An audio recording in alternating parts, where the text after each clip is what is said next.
Yo, halo semua, kembali lagi di Erza Anime Channel.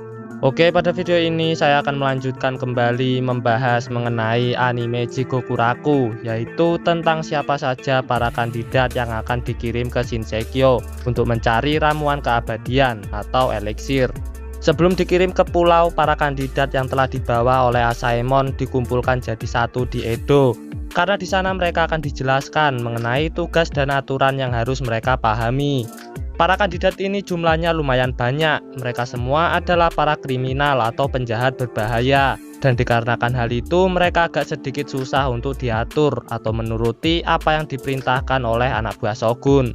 BTW, Shogunnya juga berada di sana yang bernama Tokugawa Noriyoshi. Dia adalah Seitai Shogun ke-11. Para kandidat ini dijelaskan kembali mengenai tugasnya. Jika mereka berhasil membawakan ramuan keabadiannya ke Shogun, maka mereka akan diberikan surat pengampunan dari Shogun secara resmi. Ya, para kriminal ini tentunya memiliki tujuannya sendiri jika mendapatkan surat tersebut. Mungkin akan ada yang memakainya untuk berbuat kebaikan ataupun berbuat kejahatan lagi. Selain itu, banyak dari para kriminal tersebut yang gak percaya jika pulau yang seperti dalam dongeng itu ada beserta ramuan keabadiannya juga. Ya, di sini cerita dari Jigokuraku ngambil referensi kisah Qin Shi Huang dengan ramuan hidup abadinya ya. Nah, lalu untuk membuktikan pada para kriminal tersebut, anak buah Shogun pun menunjukkan satu orang yang berhasil kembali dari pulau itu. Tapi sekujur tubuhnya sekarang telah ditumbuhi banyak bunga. Wujudnya ini kayak temennya si Jogo di Jujutsu Kaisen ya. Kesogunan ini belum mendapat banyak informasi mengenai pulau tersebut karena semua tim ekspedisinya hilang dan berubah jadi seperti ini, sehingga tidak ada petunjuk yang bisa diperoleh. Oleh karena itu, mereka sekarang ingin mengirimkan para kriminal ini untuk ke sana. Tapi setelah mendengar hal tersebut, banyak dari para kriminal ini jadi malas untuk berangkat mencarinya karena ternyata pulaunya berbahaya. Ya, anak buah Shogun mengatakan kalau tugas ini ditunjukkan secara sukarela. Jika mereka keberatan, maka mereka boleh untuk tidak ikut. Namun konsekuensinya jika mereka tidak ikut, mereka akan tetap dieksekusi mati. Jadinya terpidana mati ini pilihannya hanya satu, yaitu berangkat ke pulaunya dengan ditemani para Asaemon sebagai pengawas. Kemudian dijelaskan juga mengenai peraturan yang harus mereka ikuti selama berada di pulau agar mendapatkan surat pengampunannya. Peraturannya yaitu adalah jika pengawas mereka mati, entah itu karena kecelakaan atau dibunuh, para kriminal ini tetap akan dieksekusi mati. Kemudian jika mereka tidak bersama pengawasnya, mereka tidak akan diizinkan untuk menaiki kapal untuk pulang. Nah, lalu karena jumlah kandidat ini cukup banyak, Kesogunan ingin mereka mengurangi jumlahnya karena kapasitas yang bisa dibawa ke sana cuma terbatas. Dan di sini mereka pun diharuskan untuk saling membunuh satu sama lain. Yap, di sini kita diperlihatkan pertarungan para kriminal ini yang saling membunuh satu sama lain, memperebutkan kuota untuk berangkat ke pulau. Asli di sini gore-nya mantap, penuh kekerasan dan berdarah-darah. Jadi buat kalian yang masih di bawah umur atau berlabel remaja 13 sebaiknya jangan nonton ya.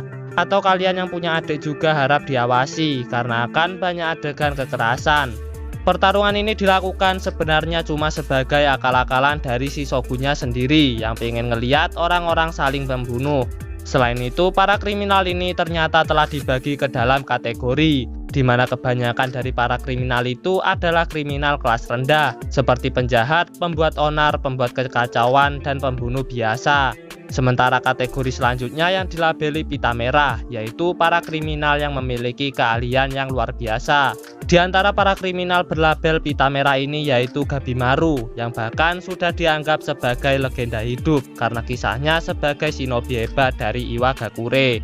Tapi ketika semua kriminal lain sedang bertarung sampai mati, dia cuma diam saja menyaksikan. Hingga kemudian Gabimaru bilang pada Shogun apa tidak ada cara lain untuk mengurangi jumlahnya selain dari membunuh. Gabimaru bilang jika benar mereka adalah pembunuh, tapi bukan semua yang mereka bunuh karena keinginan mereka. Intinya Gabimaru ini muak karena mereka semua telah dipermainkan. Namun Kesogunan sendiri justru menyuruh kriminal lain yang bisa membunuh Gabimaru akan dipastikan berangkat ke pulau. Gabimaru pun tak punya pilihan karena dia punya tujuan yang ingin diwujudkan. Jadinya dia pun akan membunuh siapapun yang menghalanginya. Ya, kita pun akhirnya disokeskan kemampuan bertarung dari Gabimaru yang benar-benar sangat gila dan brutal. Para kriminal lain cuma jadi kroco ketika berhadapan dengannya. Sampai akhirnya pemandangan dari pertarungan Gabimaru itu membuat semua orang tak percaya jika yang mereka lihat bukanlah manusia, melainkan seorang monster. Selanjutnya para kandidat ini tinggal sedikit dan hanya tersisa 10 orang saja yang akan berangkat.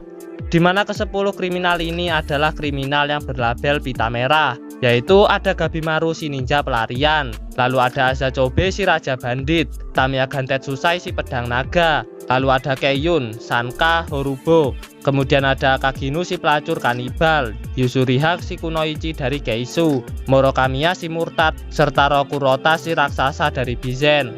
Ke-10-nya ini akan berangkat bersama 10 orang Asaemon yang mengawasi. Ya, intinya di pulau itu bakalan banyak hal yang terjadi di antara mereka semua. Akan ada yang bekerja sama dan saling membunuh satu sama lain. Untuk latar belakang atau kisah mereka ini mungkin akan saya bahas nanti saja jika sudah di-reveal. Mungkin itu saja ya untuk video kali ini. Terima kasih sudah menonton dan sampai bertemu di video selanjutnya.